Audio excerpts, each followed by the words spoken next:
Parents, neighbors, local leaders all raising concerns after two chemical incidents at the Silfab Solar facility within days this week. I'm Colin Mayfield. And I'm Vanessa Rufus. First, we want to take a look at the timeline of how these events unfolded. We'll start on Tuesday. Emergency crews responded to the Silfab plant after a spill involving potassium hydroxide. This is a chemical commonly used in manufacturing. That incident prompted local leaders and community members to call for a closer look at the facility, raising new safety concerns. Then on Wednesday, the Fort Mill School District called for the Silfab plant to be shut down, pointing out the facility is just a few hundred yards from the Flint Hill campus. Yesterday, a second incident was then reported at the solar plant, this time involving a chemical leak. It did force Flint Hill Elementary School to close yesterday and today. And just hours ago, York County Council, they held a special meeting to address all of these incidents. Now, as we speak on proximity to the school, for reference here, this map on your screen shows that distance between Silfab Solar and Flint Hill Elementary. The school, as you can see, sits less than a mile away from the plant. Within the last hour, protesters, they packed Walter Elisha Park in Fort Mill. Here's a look at the screen here. You can see there were a lot of people out there voicing their concerns, not only with their mouths, obviously, but with these signs as well.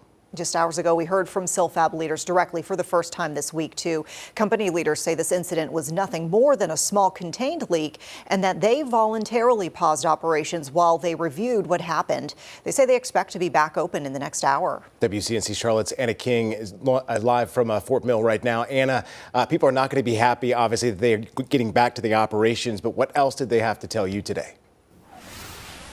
Yeah, they're not, but Silfab leaders say they've been in constant communication with York County and state environmental officials all week. Now, they insist the incidents were controlled and safe, but parents and school leaders, like you just heard, say 2 incidents in 1 week are too many. Based on the review of the facts and where we are with our investigation, we've chosen to pause operations.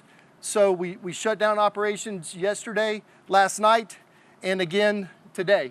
The director of operations at Silfab Solar, Greg Basden, said when Tuesday's spill was first discovered, employees worked to contain it before calling for help. Once it became clear that it needed more support, we called in York County Emergency Services and shared with them this worst case scenario. And Thursday's leak, they say, was actually just a small drip that was already contained before calls came in. Basden said the incidents never rose to the level of a serious emergency, but Thursday's leak still led to the Fort Mill School District closing Flint Hill Elementary out of caution, since the school sits less than a mile from the facility. While Thursday's incident contained hydrofluoric acid, Tuesday's incident contained potassium hydroxide. Silfab says that chemical was diluted to about 0.03%. Still, experts say even small amounts can be harmful. You know, you spilled some battery acid on your skin or something like that. This would do the same thing, even though it's a base, it's at the other end of the pH spectrum.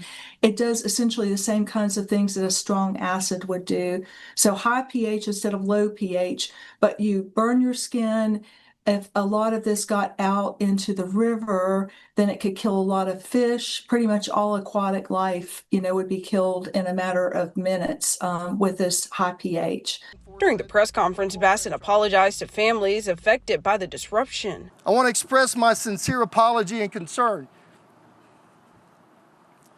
to the parents. I know your lives were disrupted. It's unfortunate, but it wasn't necessary.